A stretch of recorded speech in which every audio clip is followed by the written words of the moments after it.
got some breaking news. Space Policy One orders NASA to lead a program that sends astronauts back to the moon. The Artemis 3 mission and those beyond should be canceled, and we should start again, proceeding with all deliberate speed. We have lost a lot of time. We may or may not be able to return to the moon before the Chinese execute their own first landing. Artemis 3 and the missions planned after it need to be scrapped, and the entire effort restarted, carefully, but without dragging our feet. Too much time has already slipped away. At this point, it is unclear whether a return to the moon will happen before China carries out its own first landing. It still could, or it might not. Artemis breaks. January 14, 2025 began like any other oversight hearing in the Rayburn House office building. Lawmakers filed into their seats expecting the familiar rhythm of budget lines, schedule slips, and cautious reassurances. The Artemis program, after all, was already years deep. Contracts signed, hardware under construction, and public promises made. Nothing about the agenda suggested disruption. Victor, Christina, Jeremy, we're going to the moon. Then Mike Griffin entered the room, carrying a thin folder and the weight of a man who had already made up his mind. Griffin was 75, a former NASA administrator with decades in systems engineering, national security space, and launch vehicle design. He did not posture or dramatize.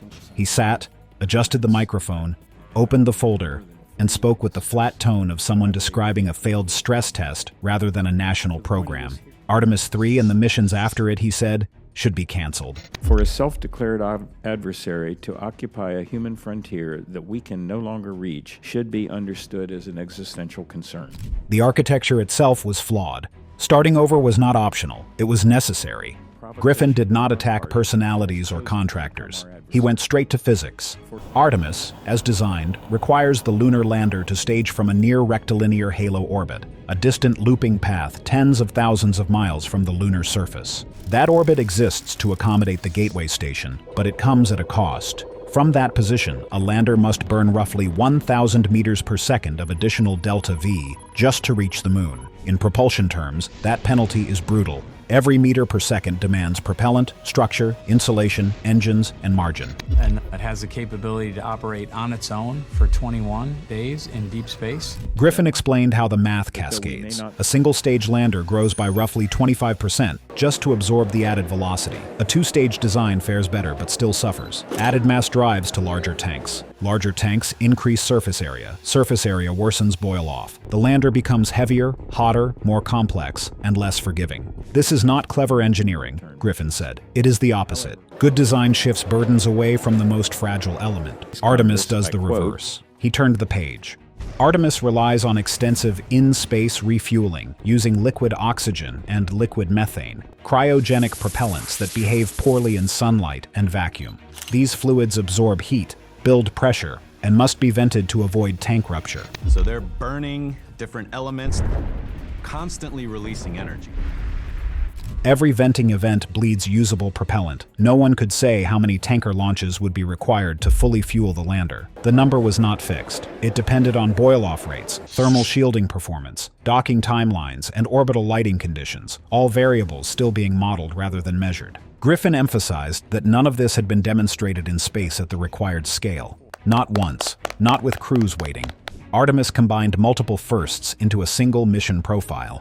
Long-duration cryogenic storage, repeated orbital docking, mass transfer between vehicles, and human landing operations staged far from the moon. NASA gives the okay for the crew to launch. They'll do so in the spacecraft integrity. Compared to Apollo, which launched, landed, and returned using a tightly integrated sequence, Artemis multiplied interfaces and failure modes. Complexity, Griffin said, does not merely add cost, it adds risk, and risk eventually reaches the crew. He stopped speaking for a moment, then said the sentence that landed hardest. The current plan was unlikely to work. Unlikely to the point where he was willing to say it could not work. Griffin slid the document across the table. 53 pages of diagrams, mass tables, and trajectory plots. His alternative was called the Dual Launch Lunar Landing Architecture. It borrowed heavily from proven concepts while updating them with modern lift capacity. 2 Space Launch System Block 2 rockets would be used. The first would launch Orion attached to a Centaur upper stage. That Centaur would not separate after Earth orbit insertion. It would ride with Orion to the moon and perform the lunar orbit insertion burn, placing the crew directly into low lunar orbit. The second Block 2 would launch the lander. Because Orion's insertion had already been handled, the lander would arrive with its fuel untouched. The two vehicles would rendezvous in low lunar orbit, not a distant halo. The crew would transfer. The lander would descend, complete surface operations, return to orbit, dock again, and wait for the Earth departure window. No gateway, no refueling, no propellant depots, no technologies that had not already flown in some form. That camaraderie is going to be important on the mission. It's short, only 9.5 days, but it will be in very close quarters. Griffin's numbers showed that a Block 2 with a Centaur stage could deliver 32 tons directly into low lunar orbit. That mass supported a 4-person lander with a margin. The mission profile was shorter, simpler, and cleaner. Most notably, it removed SpaceX entirely from the landing sequence. By the time Griffin reached the building lobby, the story was already live. Bloomberg published first, quoting his conclusion that Artemis was unlikely to work. Reuters followed minutes later. Cable networks picked it up before the afternoon cycle. Clips of the testimony spread across engineering forums and private group chats. At Starbase in Texas, SpaceX engineers paused mid-shift, phones out, watching the hearing footage play on muted screens. The words "cannot work" appeared again and again in captions. Some laughed, others frowned. One propulsion engineer with 6 years at the company shook his head and went back to a test stand. Starship Flight 12 was 3 weeks away. Hardware did not stop because Washington argued. SpaceX has carried out a successful test flight of the world's largest and most powerful rocket. Elon Musk saw the coverage that evening. 8 hours later, he responded publicly. Griffin's plan, he wrote, was a worse version of Apollo. Starship, by contrast, was designed for scale. It could support a permanently occupied lunar base, even a city. The comment lit up timelines and hardened positions. Supporters of Artemis cheered the pushback. Critics accused Musk of deflection. Yet Griffin's critique had exposed uncomfortable facts. Behind every technical dispute sat an unspoken pressure. China was building quietly, methodically, without congressional hearings or public infighting. Launch vehicles were stacking. Timelines were compressing. China has launched a spacecraft to allow them to bring 3 astronauts stuck in the country's space station back to Earth. The question left hanging after Griffin's testimony was not which architecture was cleaner or simpler. It was which one would reach the moon first, and whether the United States could afford another restart while its rival kept moving forward. The 2026 Gauntlet. Inside the mega bay at Starbase, floodlights washed the upper section of Booster 19 in hard white glare as technicians guided the forward dome, known internally as FX3, into position. The metal still carried the chill of recent cryogenic proof tests, its surface dull and unpolished. At the top sat the revised hot staging ring, reinforced to survive 6 Raptor engines igniting, while the booster remained mechanically joined to the ship above. This was no longer experimental hardware, it was flight critical structure. A dozen technicians moved in tight coordination around the booster, inspecting weld seams, verifying electrical continuity, and closing out inspection tags. The pace was deliberate but urgent. Flight 12 was tracking for late January or early February, and delays now would echo through the entire year. Every integration step here fed directly into a deadline that could not slip without consequence. SpaceX's newest generation of rocket blasted off from Texas on a test flight with a lot riding on it. By the end of 2026, SpaceX must clear a threshold that goes far beyond test flights and recovery attempts. Starship must reach the moon. The requirement is specific and unforgiving, an uncrewed human landing system mission that places a lunar variant of Starship onto the surface and brings it back to orbit intact. This flight is written into the NASA contract. Without it, the argument for placing astronauts aboard Starship for a lunar landing collapses under scrutiny.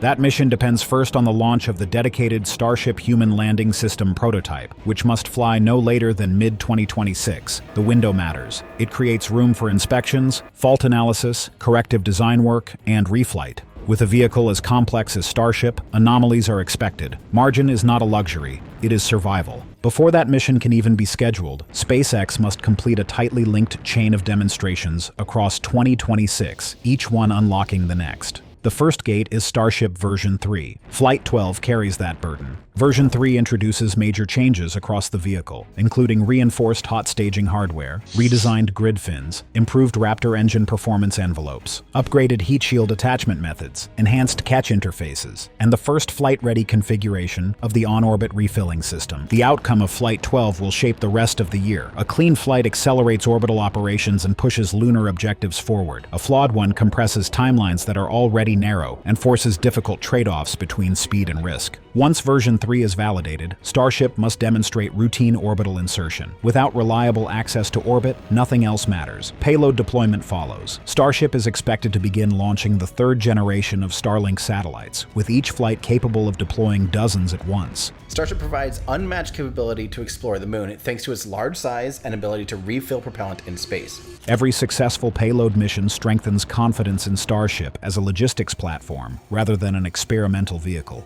Recovery and landing come next. Bringing Starship back through Earth's atmosphere and landing it intact validates guidance, navigation, propulsion control, and structural margins. These same systems underpin lunar landing performance, where precision and stability matter even more due to limited abort options and delayed communications. The most technically demanding requirement sits above them all: orbital refilling. Starship cannot reach the moon with a usable payload unless it is refueled in orbit. This demands a coordinated sequence of launches, autonomous rendezvous, docking, cryogenic fluid transfer, and long-duration propellant management across multiple vehicles. Early demonstrations are expected around mid-year, beginning with 2 Starships proving they can meet, connect, and separate in orbit. Later tests must show repeatability, because a single lunar mission may require many refilling flights. Progress is already visible. SpaceX has completed a depot power module demonstration, validating prototype electrical generation and distribution hardware intended for propellant depot variants. A hardware-in-the-loop testbed for propellant transfer has also gone active, using flight representative components to simulate real mission conditions and failure modes.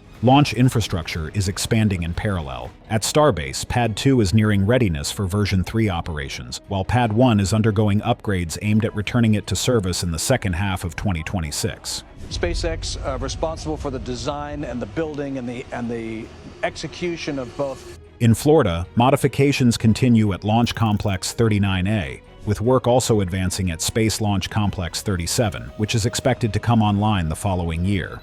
Manufacturing capacity is scaling just as fast. The Star Factory is scheduled to reach full operational output in 2026, becoming the first facility designed for serial production of orbital-class rockets. The new Gigabay is under construction and expected to be operational by the second quarter. Alongside the existing Megabays, this will allow multiple Starship vehicles to be assembled at the same time. On December 18th, Test Tank 17 passed its 12th pressure test without leaks or structural failure.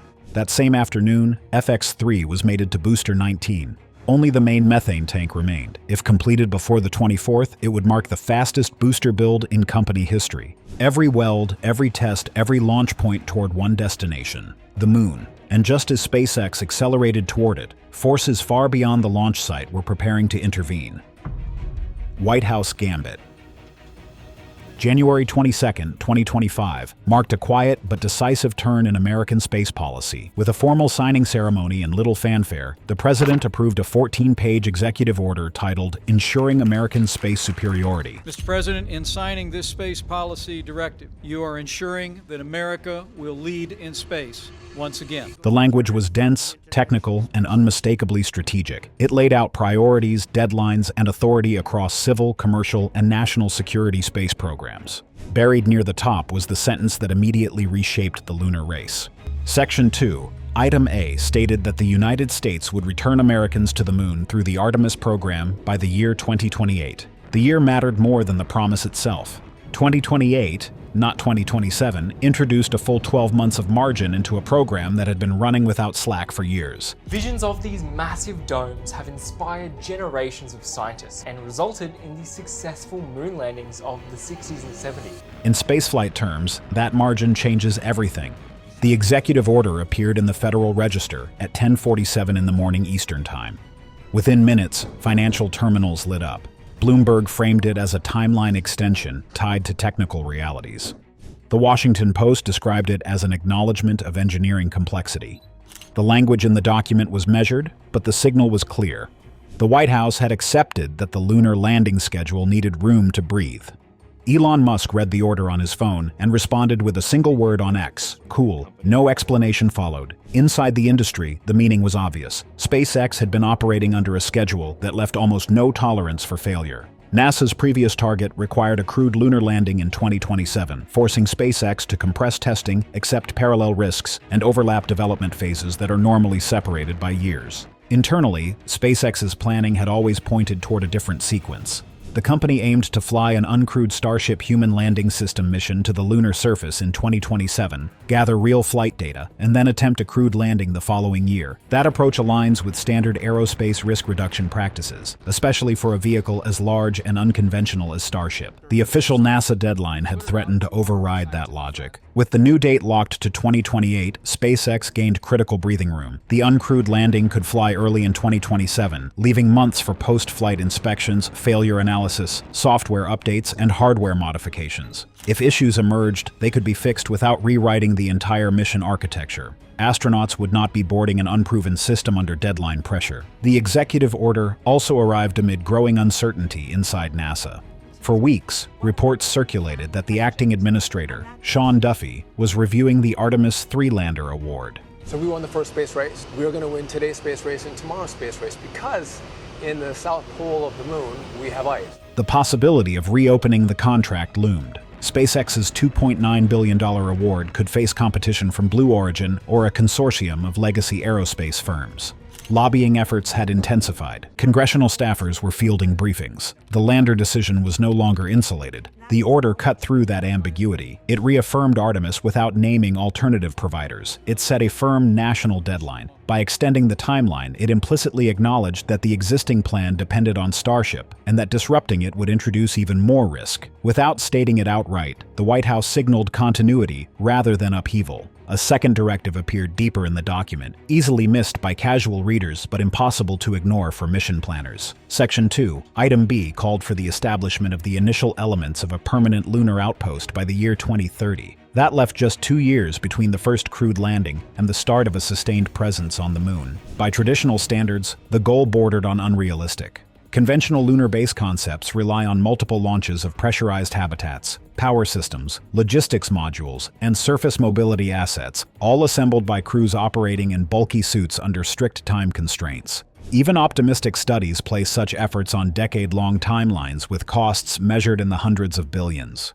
The order only makes sense if the architecture changes. Starship offers that change. A single Starship can deliver tens of tons to the lunar surface in one flight, outfitted with life support, radiation shielding, power generation, and internal volume. It can function as both transport and habitat. Land it once, depressurize the tanks, connect power and thermal systems, and it becomes the first building of a lunar base. No assembly cranes, no surface construction campaign, just arrived. The language of the executive order repeatedly framed the moon as a proving ground. References to Mars appeared throughout, not as a competing objective, but as the long-term destination. Lunar operations were positioned as validation, a way to test deep space logistics, surface habitation, and sustained crew presence before committing to interplanetary flight. In effect, the document placed SpaceX at the center of American lunar strategy without naming the company directly. The timelines, the scale, and the expectations all align with Starship's capabilities and no other operational system. The gamble was clear.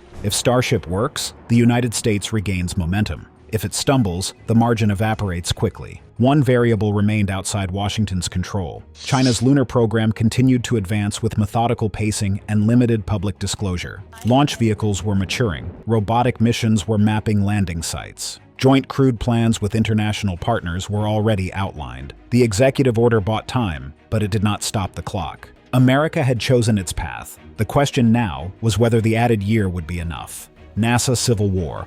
On the evening of January 26, 2025, Sean Duffy waited in the green room at Fox News headquarters in New York, adjusting his jacket and scanning notes prepared by staffers. He had been NASA's acting administrator for barely 2 months, installed as a temporary steward while the Senate stalled over the nomination of Jared Isaacman. Duffy did not come from flight hardware or mission design. His background ran through television, Congress, and the Department of Transportation. He understood messaging, pressure, and timing, even if he had never signed off on a propulsion system or a launch readiness review. The interview opened predictably. Questions followed the White House executive order signed 4 days earlier, the shift of the Artemis landing date to 2028, and the steady progress of China's lunar program. Duffy stayed on script, repeating the language of commitment, leadership, and national purpose. Then the conversation turned to SpaceX. The host asked whether Starship would be ready in time and whether NASA needed a fallback. Duffy leaned forward, choosing his words carefully. NASA was committed to SpaceX, he said, but also committed to the mission. If other options had to be explored to meet deadlines, the agency would consider them. Competition, he added, drives innovation. Blue Origin had expressed interest. Other contractors had made inquiries. The segment ended, but the damage began immediately. Within an hour, clips flooded social media, stripped of context and replayed as sound bites. At SpaceX headquarters, the video appeared on screens inside Mission Control. Engineers stopped mid-task to watch the administrator of NASA suggest that the company responsible for crew transport, cargo resupply, and the lunar lander might be replaced. Elon Musk saw the clip later that night from his office. He did not call advisors or draft a statement. He opened X and typed a single message, blunt and unfiltered, accusing Duffy of incompetence and of undermining NASA itself. The post went live at 11:43 in the evening Pacific time. Engagement exploded almost instantly. Within minutes, it crossed 1 million views. By morning, it dominated the platform's trending topics. The public fight stunned the space industry. Eric Berger, senior space editor at Ars Technica, published an analysis before noon. He described the situation as surreal.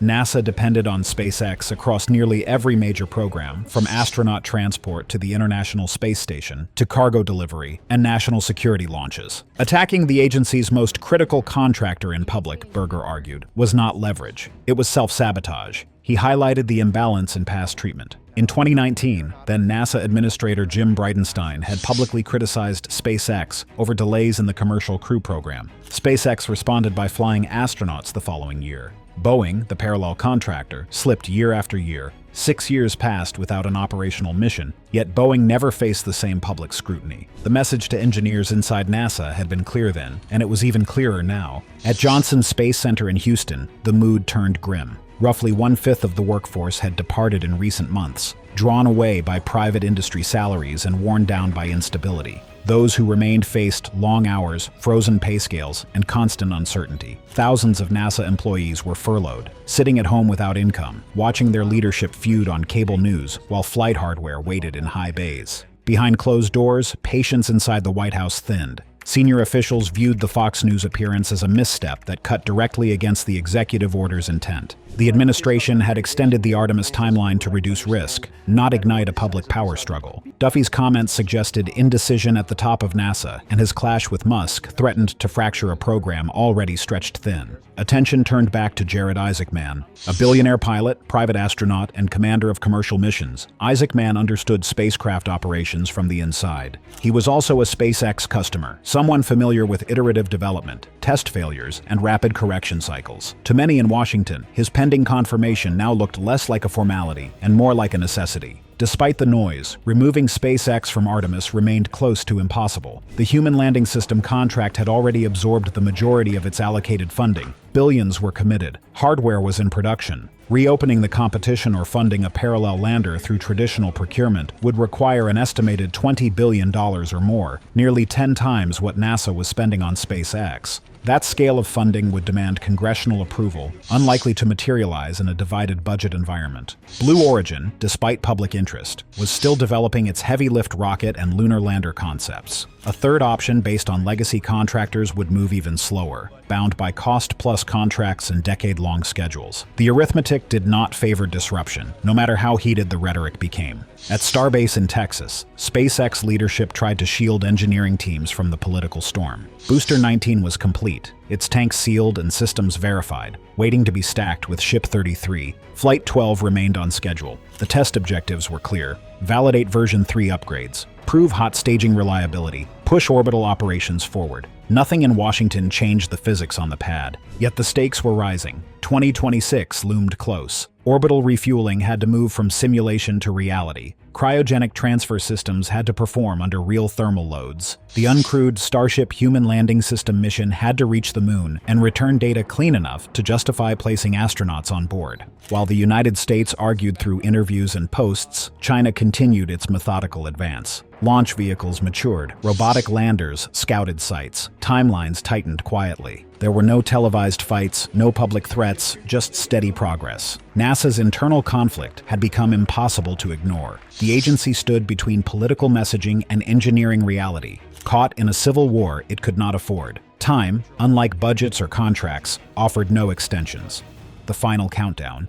In Tianjin, technicians inside the Long March rocket assembly complex moved through final system checks on the Changzheng 10 booster stack, a vehicle built from the ground up for crewed lunar flight. The rocket rose 32 stories above the floor, its core stage wrapped in access platforms and sensor cables. It was December 25, 2025, and the schedule was holding. Structural load tests had wrapped in November. Engine fire trials followed in early December. The next milestone was a full-duration static fire planned for March 2026, after which the program would advance to an uncrewed orbital mission, then a crewed lunar orbit flight by late 2027, and finally a landing attempt targeted for 2030. Officially, China maintained the 2030 date. Quiet assessments inside Western space agencies suggested something earlier. 2029 was realistic if the test program stayed clean. That single year narrowed the margin. If the USA landed astronauts on the moon in 2028 and China followed a year later, the lead would stand. If anything slipped on the American side, the order could reverse. At Starbase in Texas, January 28 opened with clear skies and biting wind rolling off the Gulf. Test Tank 39. Point 1 had completed a full cryogenic cycle the previous day, filling and draining without leaks or structural deformation. The tank was cleared for integration with Ship 39, another small conformation in a chain that had no room for gaps. Inside Mega Bay, Ship 33 was nearing readiness. The nose cone had been installed, payload bay doors aligned, and thousands of heat shield tiles checked again by hand. Each tile was a silica-based ceramic rated to withstand temperatures approaching 1700 degrees Celsius. During re-entry, the ship's belly would absorb the full force of hypersonic heating. A handful of missing tiles could mean loss of the vehicle. Flight 12 was scheduled for February 3rd. That left 6 days. Forecast models showed a low-pressure system forming over the Gulf on the 2nd, bringing high winds and scattered rain. The window was narrow. A slip to February 10th would improve conditions and add margin. Launching on the 3rd would mean accepting risk. In the control room, senior engineers weighed weather data against readiness reports. Propulsion systems showed green across all Raptors. Avionics and guidance were stable. Flight control software had cleared simulation runs. Heat shield status remained yellow, flagged for minor concerns but within acceptable thresholds. The call was made. They would fly on the 3rd. That afternoon, SpaceX posted a brief update stating that Flight 12 was targeting February 3rd, pending regulatory approval and weather. The response was immediate. Online forums surged. Live-stream countdowns appeared. This was no longer viewed as a routine test. This flight would validate Starship version 3, confirm hot staging upgrades, and move orbital refueling from theory toward practice. It was the step that connected Earth orbit to the moon. 2 days later, the White House quietly announced that Jared Isaacman's nomination for NASA administrator would be fast-tracked through the Senate, with a confirmation vote scheduled for mid-February. Sean Duffy would remain acting administrator until then, but the balance of authority had already shifted. On February 1st, Ship 33 was stacked onto Booster 19. The mating operation drew the two structures together with a deep metallic echo that rolled across the pad. Fully assembled, the vehicle stood 120 meters tall. Fueled, it would mass roughly 5,000 tons. No rocket ever built matched its thrust or scale. February 3rd arrived with calm air. At 7:23 in the morning Central Time, the countdown clock started. At 30 minutes to launch, propellant loading began. Liquid methane flowed into the ship. Liquid oxygen surged into the booster tanks. At 10 minutes, the road into Boca Chica was closed. At 60 seconds, ignition commands sequenced through the booster. 33 Raptor engines came alive in rapid succession, their exhaust lighting the pad. At 0, the clamps released. Starship rose, slowly at first, then gathering speed as thrust built. It passed through the sound barrier at 45 seconds. At 2 minutes and 30 seconds, the booster shut down and hot staging began. 6 Raptors on Ship 33 ignited while still attached, forcing the stages apart in a violent separation.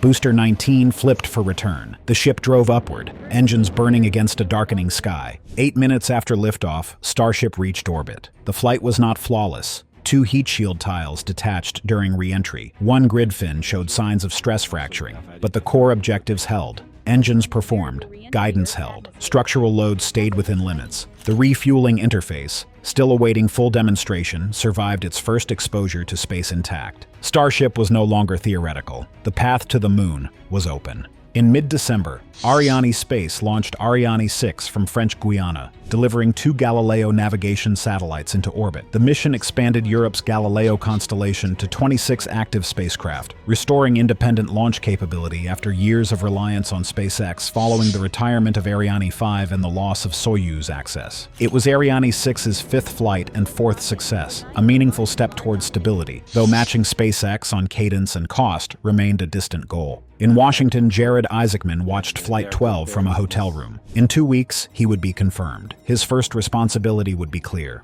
The race was no longer theoretical. It was running. Thanks for watching. Please click the cards on the screen now for more interesting videos.